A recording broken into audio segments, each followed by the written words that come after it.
Good evening, everybody. Welcome to First Center for Spiritual Living and our self-healing class. I'm Greg. I've been teaching this class now for a long time. I want to welcome the people who are on the Zoom call. I can see some of your faces, and I'm told that we have Carla and Cindy with us, and John, and some people in the building, which is really great. We're inviting people back to get plugged in and come to the building if you're here in New York. I also want to do a shout out to people who are watching us on YouTube for the first time, Instagram, Facebook, and however and wherever else you may encounter us. I'm looking around and I'm assuming everyone's read the book, You Can Heal Your Life. Is that correct? I do have a yes and a yes and a yes. Okay. That book was written by Louise Hay, and most of you will know who she is. She's the reason I teach this class, actually. The book, You Can Heal Your Life, has sold over 65 million copies and translated into many languages. With Louise Hay, she was introducing healing techniques, a positive philosophy. With her, many millions have learned how to create more of what they want in their lives, including greater sense of wellness in their bodies, physical healings, healing their minds, their spirits, and she taught people how to live with positive expectancy. Louise Hay's philosophy was formed right here in our center in New York City. We used to be called the First Church of Religious Science. We're now the First Center for Spiritual Living. We're the very same organization that was founded, I think it was in the late 40s. But a little bit more about who we are and who Louise was, and why her book was so important and how it's still relevant and important. Louise Hay grew up, I won't say she was impoverished, but she wasn't living in the lap of luxury by any means, and she had an unstable home. And her life was, had a lot of struggles. She had a marriage that was unsuccessful. It turned into a bad marriage, and she had a lot of personal struggles that wouldn't be different than most people you would talk to. It's she found herself coming into this center, our church, when we were located on 48th Street in the year 1970. And again, it was the first church then, not First Center. Louise Hay took classes here, and she learned about consciousness. She learned about the very things that we teach, and she was a part of our ministerial program. She was a popular member of the congregation. Everybody loved her, and she was always full of excitement. And she started writing this little blue book, which was about heal your body. It didn't take too long before who she was and the work she was doing started to get noticed, and people wanted her to go speak in different centers and places. She had started working with different clients. Like on our call tonight, we have a Reverend Judith and Reverend Robert. Like they would work with helping someone and teaching them how to do affirmative prayer. Louise Hay too, she was doing affirmative prayer, personal work with other people. And she was a little bit ahead of the time because she started chronicling her, not the personal details, but if she met you and she saw a certain thing that was going on, her experience, what came up for her, she would write it into her little journal. And after she was doing that for a period of time, she developed a little reference guide that detailed her impressions. Like if I sit with you and I listen to you and I can see, obviously, I intuitively pick up that you're not feeling good about yourself and all of that. Then I might jot down, okay, the person is, right? And it's not what you call it's not like a medical journal, but or medical dictionary, but she had a list of things that she observed. So I kind of smile at it sometimes because I've been a part of this work for over 30 years, and people will read her little booklet like it's a doctor's manual or something. It was simply her subjective impressions that she was picking up when she was working with people. It wasn't her intention to have it be anything other than that. When Louise began to do the work in consciousness, which is what we always do here, she then, after she had all these subjective impressions, she would list also positive new thought patterns that people could use. And she used them for herself in her own healing work. And that list has been passed on in several writings. Again, what's important to know in healing work, all of us are dealing with our own consciousness. Okay, so if I'm working on self-healing with me, I'm working with my own consciousness. If I'm working, on behalf of others, I'm still working with my consciousness. I'm getting clear and clear and clear and clear. So we want to find the language that works for us. So Louise Hay's book was really wonderful, but you look at her work and you'd still want to be finding language that works for you to change the patterns within yourself. Anything that might be negative, you'd be looking for language that could turn a negative thought around. When Louise was here at the center, again, First Church at the time, the book, You Can Heal Your Body, was put together. And I've heard all kinds of stories about that little book. It was affectionately called the Little Blue Book. I saw it. It was just like a little thing. Nobody thought it was going to become anything, especially our former pastors. But it was the beginning of great things, right? Who could have ever known that this young woman with her little blue book could wind up owning a publishing empire and putting forth author after author after author after author. But it was the beginning of great things, and she was here at First Church, and she really did an awful lot for the entire New Thought movement, giving a place for all these wonderful writers to find a home to publish their work. Louise Hay would oftentimes say throughout her life, and I've quoted it thousands of times by now myself in my workshops, she would say, it's all very simple.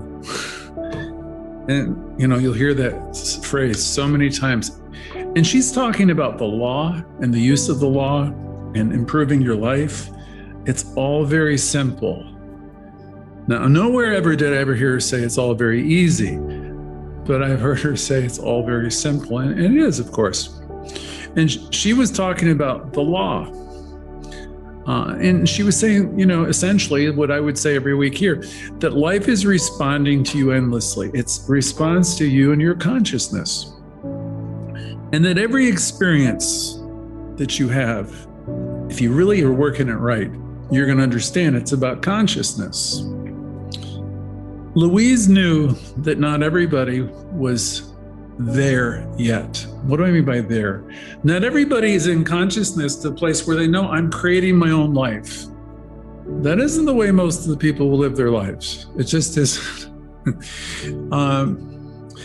And her healing approach was so very simple because she was working with universal love and its laws.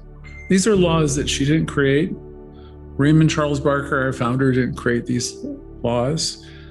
I know Socrates was talking about this in the days of the pre-Socratics. It goes back. There's nothing new about New Thought. We would teach you here that everything exists in this energy called love, and life responds to you by law. So people began asking Louise to speak all over the country, right? She was the hot thing, right?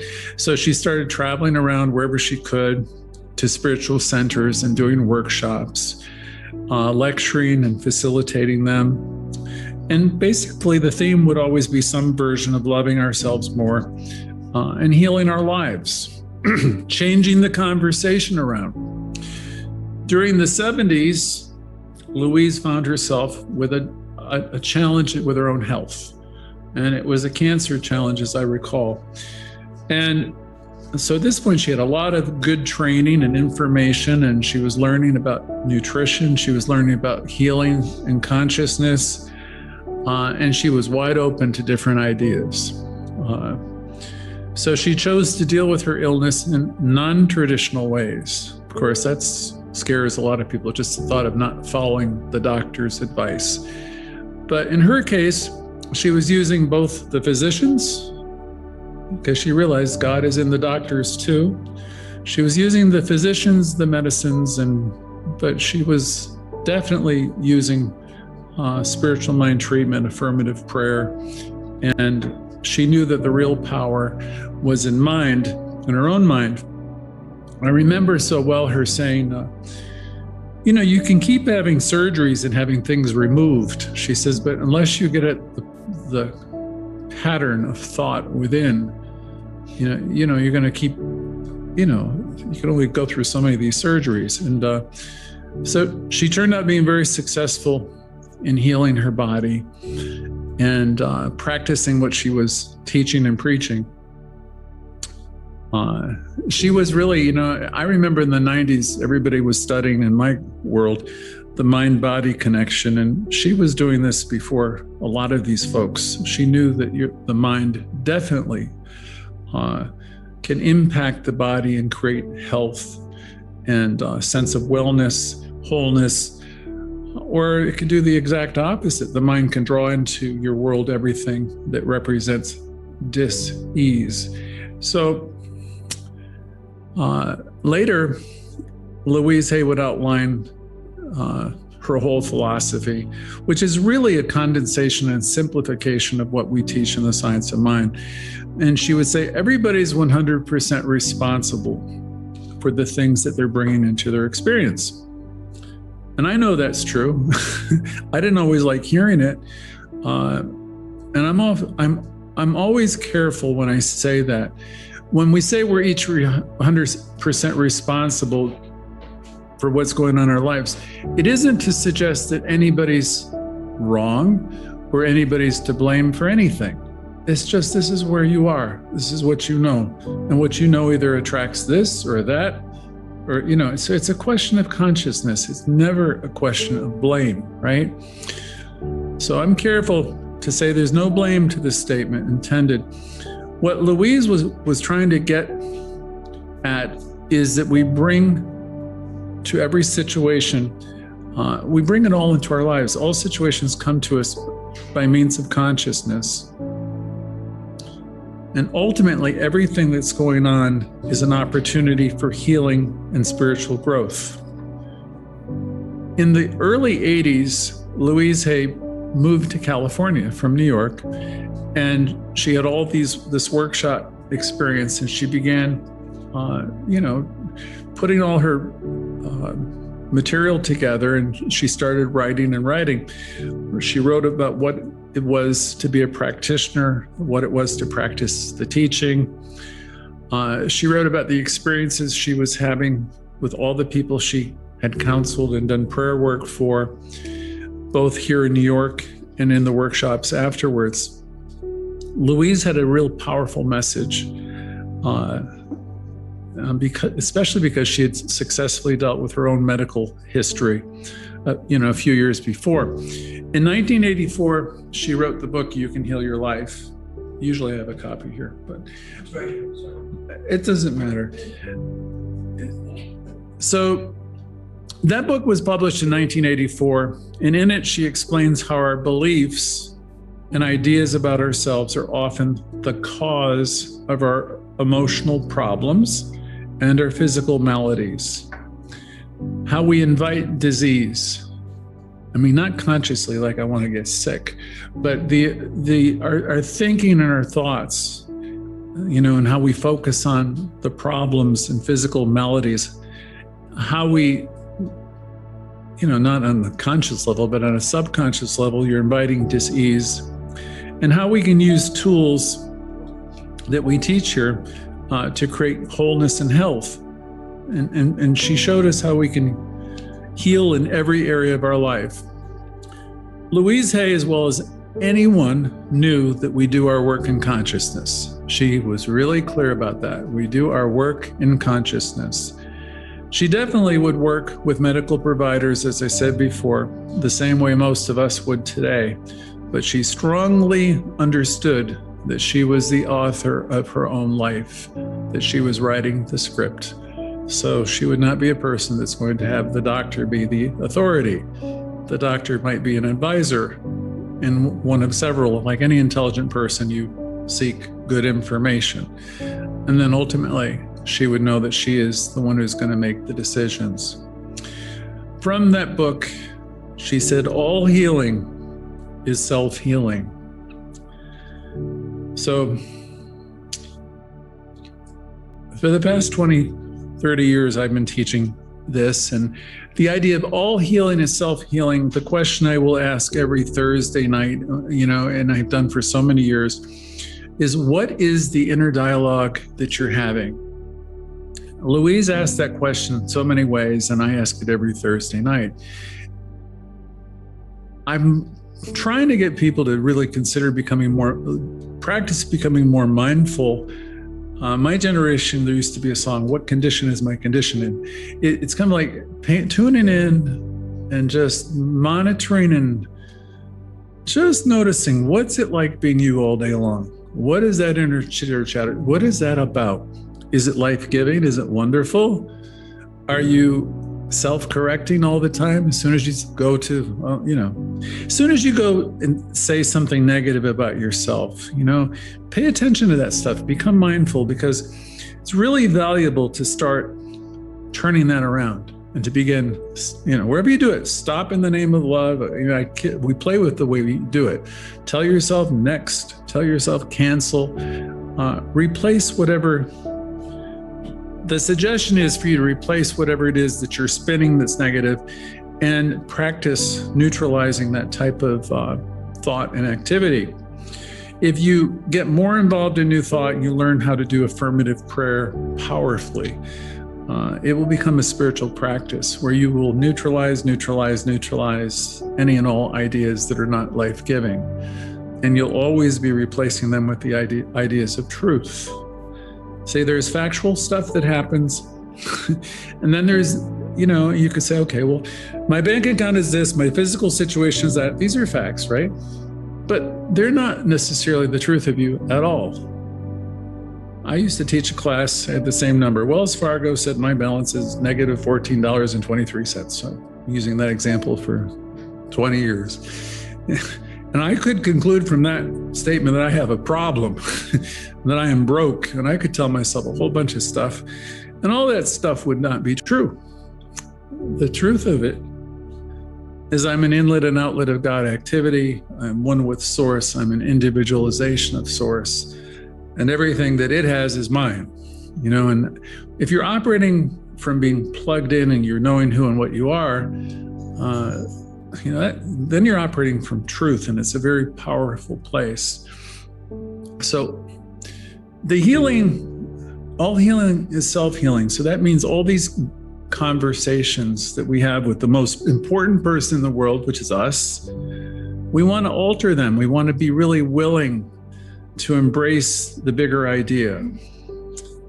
So I throw out this question, what is it that you've been saying to yourself lately? What's that inner dialogue been like hour by hour today and yesterday and this week? Try to just think about that, because that is the dialogue that's creative, and it's what is creating your todays and tomorrows. So here in this class, and what we do in our services on Sundays, we gather anytime. We're trying to become more mindful and more willing to do the work. We're not out there trying to save the world, because we know there's plenty of work to be done where.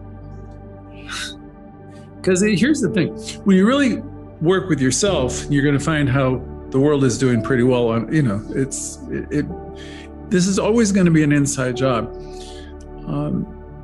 This is the most important conversation you're ever going to be having, which is the one you have with yourself. The book, You Can Heal Your Life, hit the New York Times bestseller list twice. It was on there for 13 consecutive weeks as number one, and it did it another time. 10 years later, I think she was on Oprah, and it shot up another time. And I think last I heard that there was 66 million copies of the book sold in 28 languages. And then there's an equal amount of the audio that's been out there. I mean, her voice is, you could literally say it's changed the world, because it's changed a lot of people. Probably more than anybody we've known in modern times. This past year, we've been dealing with a pandemic. As everybody here knows, we've all been impacted by it in different ways. And for many people have been sick. It was a scary time for many people. I recall the 1980s, there was a pandemic, and that pandemic was AIDS. And it was called the new cancer. It was initially thought to be just a gay thing. And then I was working as a therapist with people with AIDS in those years. And very soon we discovered it wasn't a gay thing, it was a thing. And it was, it didn't care what religion you are, or what color you are, or what socioeconomic background you came from.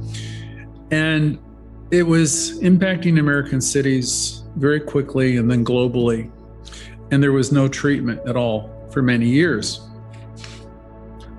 At this time, Louise Hay started her famous support group, which in those days was called the Hayride, where she very openly at a time where nobody wanted to talk about that, where if you go into a restaurant, if you're trying to take care of somebody who's sick, you're just treated like you were one of the untouchables. But she openly was sharing about it. And she wrote a book called, I think it was called The Positive Approach. But anyway, hundreds of people were gathering every week, and everybody started doing their own self-healing work. It's kind of a new concept. They're, instead of looking to be healed, they start working on self-healing. And they're using her book as the basis of the discussions. And at that time I started a group. No, I didn't start a group. I took a group over that had started at Unity in Miami, and the teacher was moving to Tampa and asked me to take it over. And so that's how it all happened for me since 1986 till now. People came in to my group, Louise Hay's group, and probably every group in the nation with their healing needs. It wasn't just HIV either. It was everything. And people came in, they liked what she was, teaching. So I remember having women who lost their husband, or people experiencing divorces or whatever, One thing I learned through my journey, and same thing Louise Hay has spoken of, is the problem that people are coming in with, or the problems that people have, they think it's about one thing, but oftentimes it's something else.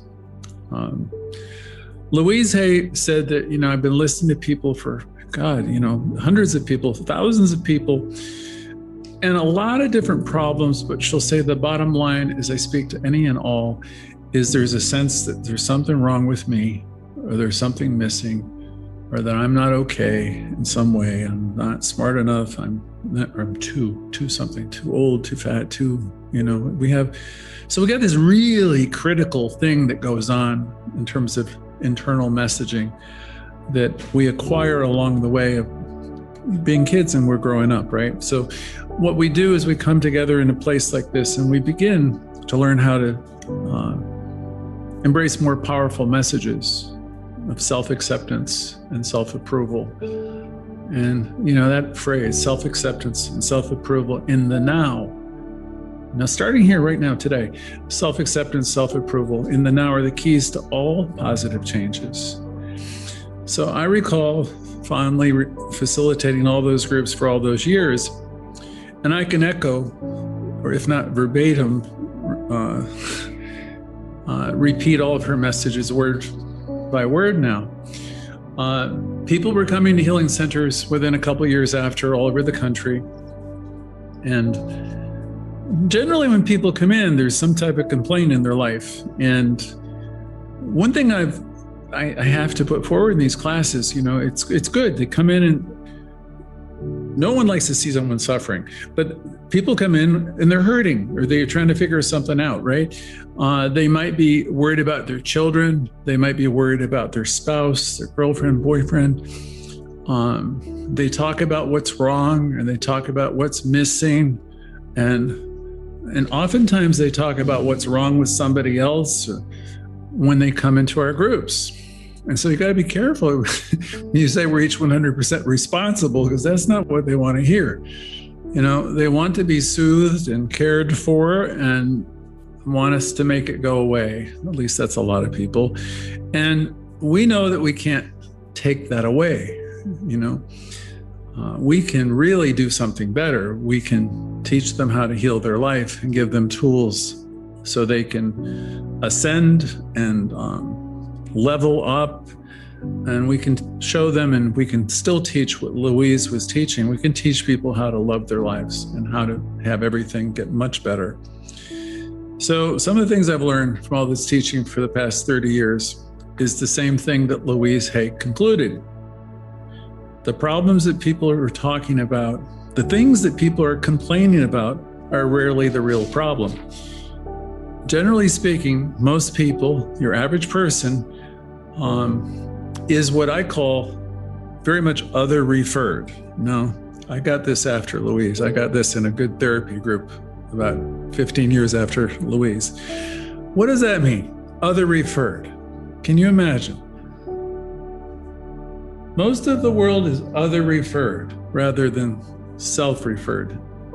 Bet some of you can think of that. I'll give you a few examples.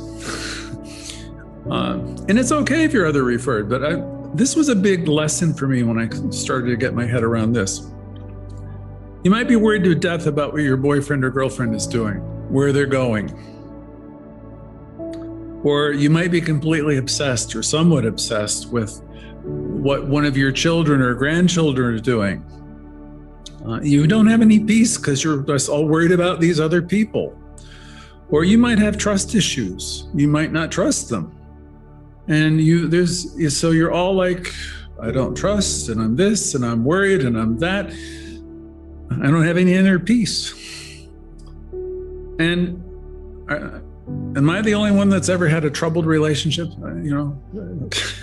Because if you've ever had one or two of them, you're all caught up in what your partner is doing and all of that, right? Whether they're good and whether they're true and whether they're faithful or whether they're not, and all those types of things. And then you're caught up in thinking what they ought to do or what they ought to do for you. And you're all caught up in wishing other people would change, and you're deriving your sense of happiness or lack of from what other people are doing and not doing. Well, if you're doing any of that stuff, you will find that you fit into that category of being a little bit other referred, right? So you're a little bit overly focused on other people. And you could argue, but I love them and I care for them. And you could defend your position, and that's okay, right? The important point here is just to start to notice if you're doing a lot of that, right? Because if you're doing a lot of that, you're going to quickly conclude that you're giving your well-being away. You begin to see that you are giving away your own peace, you're giving away your own contentment, and you're giving away your own joy. And people do it all the time in so many ways. I could just think of a few examples for this evening. But wherever I'm giving all my attention and focus, and wherever I'm worried and upset, it's kind of like, here I am, this child of God, but I've forgotten who I am. Here I am, this child of God, and I've forgotten how to trust. Here I am, this child of God, and I forget that all is well. Louise Hay would say, it's all very simple and all is well, but I forget. And Louise would say, that's the game we play, remembering and forgetting. When you're plugged in, you remember who you are, and you know that you're supported by the universe itself, and that you are in fact a point of awareness within it, and you're plugged in and you remember, and then you're at peace, and you'll understand that whatever it is that's supporting and sustaining you is supporting and sustaining life everywhere.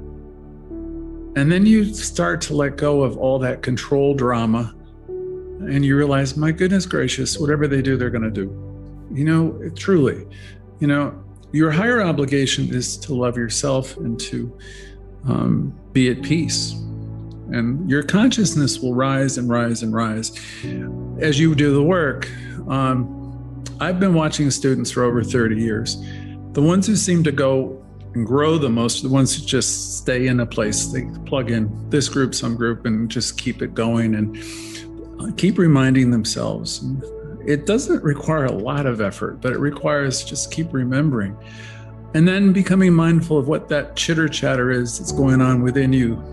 That's the conversation that matters most. We can call it the healing conversation. We're becoming mindful and willing to change it.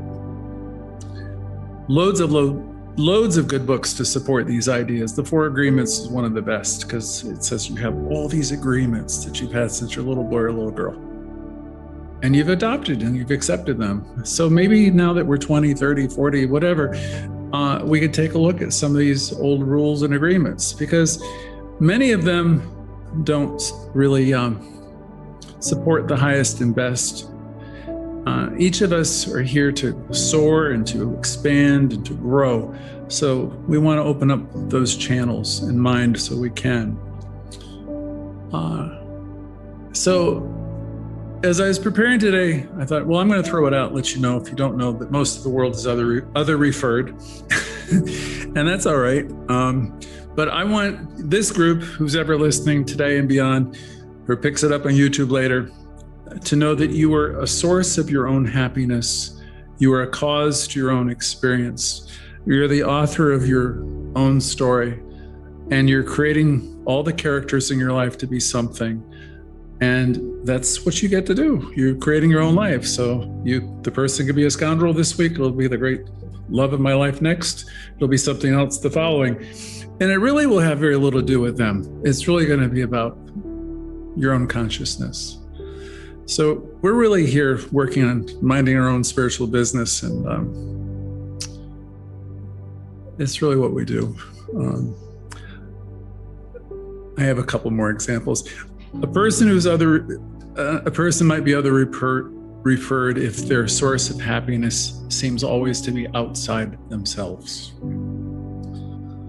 So find ways to find things that you get pleasure out of, and doesn't have to be like anybody else.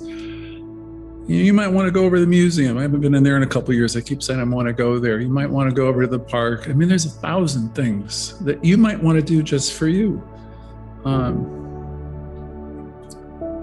Ways you give power away. You could be other referred if you're all caught up you're worried about your health, your money, your bank account, the economy, the rising prices, your community, or you're fearing of what somebody will do to you, what happens when you get older. You're just out of the present. The list can go on and on and on, and it's endless. I remember when I was teaching these workshops, the line, the problems that people are talking about in most cases are not the real problem. So that goes back to what Louise was saying after listening to everybody, that it comes back to some type of inner sense of not being okay and not being good enough. If the conversation that you entertain when you're with yourself all week long is limiting and critical, if you find that you're hypercritical and you find that you're always kind of like going towards the negative, that will produce, like produces like. So if I keep staying with the negative, it will produce, so we get to turn all of that around, starting here, starting now, and you can do this. In our classes in the Science of Mind here, we'll teach you about the power of your word. It's a great idea. We're good with that. You'll hear us say that your word is your wand. Okay? But it's really much more than that. It's what lives inside you, whether you express it or not. You know, it's being expressed as you think. So your word is your wand. I think it was Florence Scovel Shinn, if I'm not mistaken, who said, we must learn to be the guardians at the gate of our own consciousness. It's a simple idea. Okay, there's nobody thinking up here except for me. Some people think they have a committee, but really, you know, it's you that decides. The kind of conversation that you have in this inner dialogue definitely is playing out week by week. As within, as I said, so without. So if I'm inwardly like just really negative, you know, how could I expect that I'm going to have like this fabulous life, right? My fabulous life is going to show up when I get my conversation in order. So this is a simple concept, but it's a fact that people fight. I don't know why they fight this one either. I was thinking about this afternoon, so putting the notes together. Your inner conversation plays out, and always playing out. But people fight that. They prefer to blame it on someone else. Why would that be? Okay. Most of the population plays the blame game, and everybody's protesting and blaming, you know, your partners, your parents, you know, there's a lot of blame going on. And it's a very interesting situation to observe, especially if you're a truth student, especially if you're somebody who's learning to practice. I love Edwina Gaines, she's a prosperity teacher, who says, I'm here to see the God or the good or the God. See, if you're learning the teaching, you're learning to see it's here, it's present. So you learn to practice seeing the good that's here. If you're if you're living in this world and you're seeing everybody who's caught up in all protesting and what's wrong and all of that, I remember a line from the Course in Miracles that I love in moments when I hear all this stuff. And the line was, I could see peace instead of any and all of this. You know, just because they're all doing it doesn't mean that you need to do it. Okay? You can choose to be a center of God activity, which you are. You can choose to align yourself and wake up to the truth. And you could choose to know that you're not impacted or affected by what mass consciousness is doing. You can rise above all of that. There have been a few from every generation who do, that they stay on point and they stay on principle. I remember loving to death Ralph Waldo Emerson when I started reading when I was 18. And they used to say of him, a few from every generation discover the consciousness that was in Ralph Waldo Emerson, because he could have been talking about the very thing we're talking about now then. But we live in a world where people are in a lot of action and reaction, and sadly, we find ourselves in action and reaction. But the good thing for us is that we have a place like this, and we have a book like You Can Heal Your Life, and we have a lot of people like Ernest Holmes and others who gave us a great gift. And the gift that you get here is you have a group of people who come together here to keep reminding you of who you are and the power you possess. And then you learn that the world is unfolding perfectly in consciousness by means of every single person. So we're not here to be worried about the world. We're here to remember the truth about ourselves so we can come from that place, and we will then be lifters in consciousness because we have this tremendous gift. And we, of course, want to keep reminding ourselves of it because we can quickly forget it ourselves. You know, say, oh God, Greg's good today, blah, blah. Well, Greg is good today, but I don't know what I'm going to be 3 hours from now. So it's a practice for everybody. I don't know anybody that's got it down 100%. I know that, and I have observed, because I've been facilitating groups forever, it seems, There's a lot of pointing fingers that go on with human beings, and people are often refusing to think they have anything to do with what's going on over here, right? Or anything to do with anything else, right? And here's an old adage I'll share tonight. If you can spot it, you got it.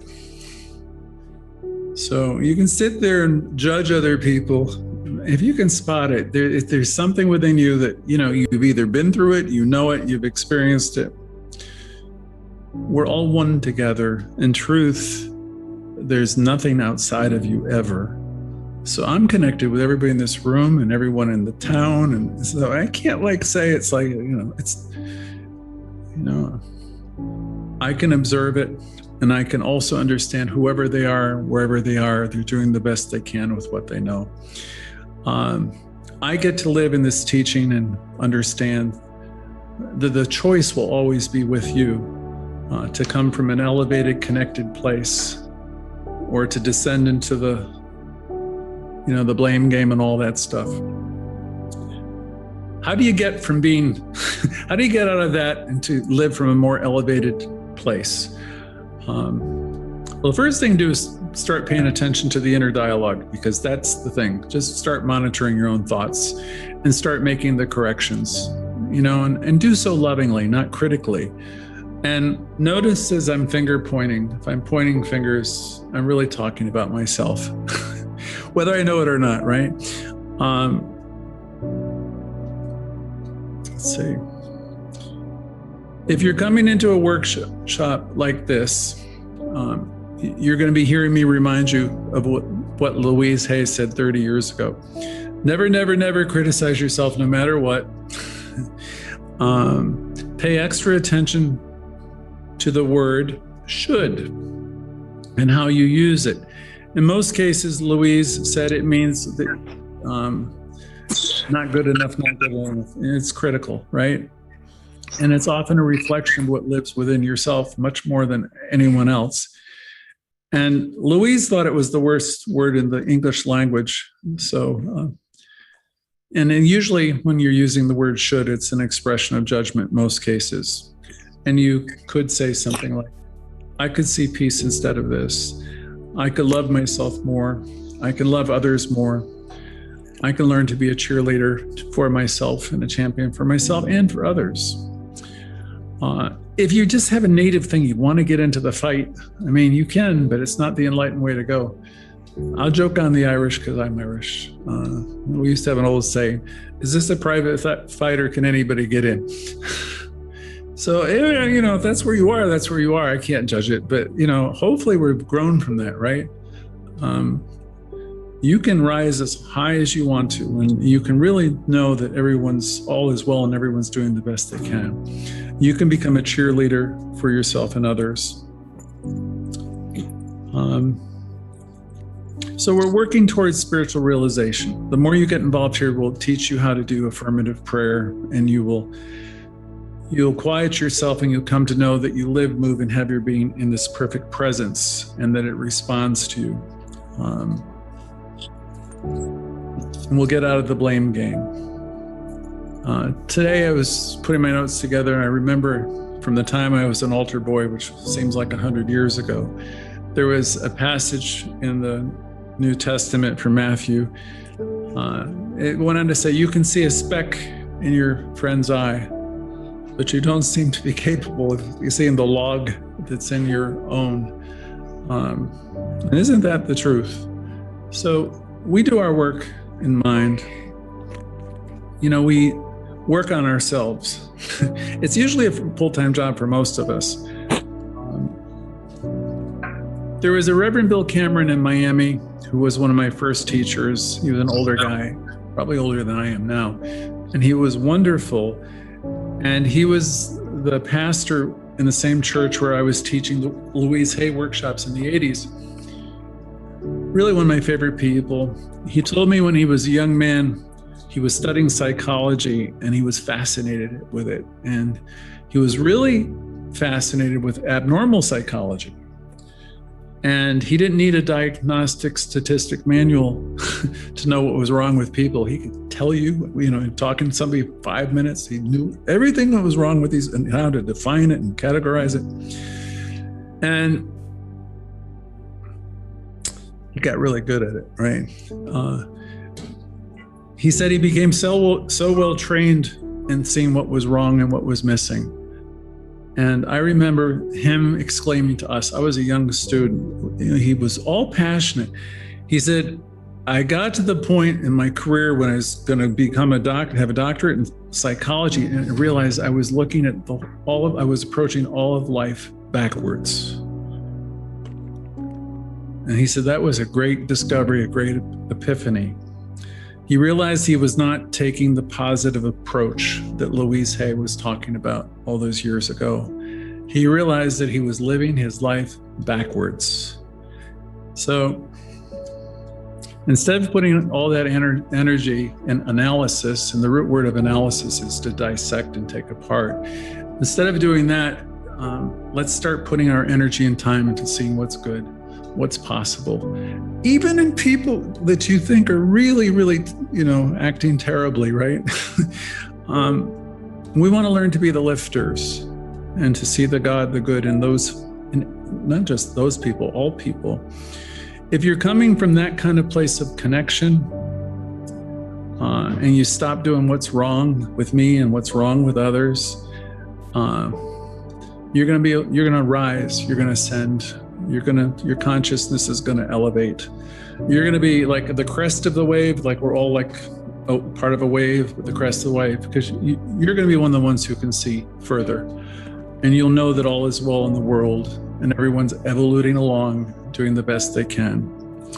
If you want to level up personally, if you want to be a real lifter, it's always going to be about you and your dialogue with the most important person in the world. What you got to know is you.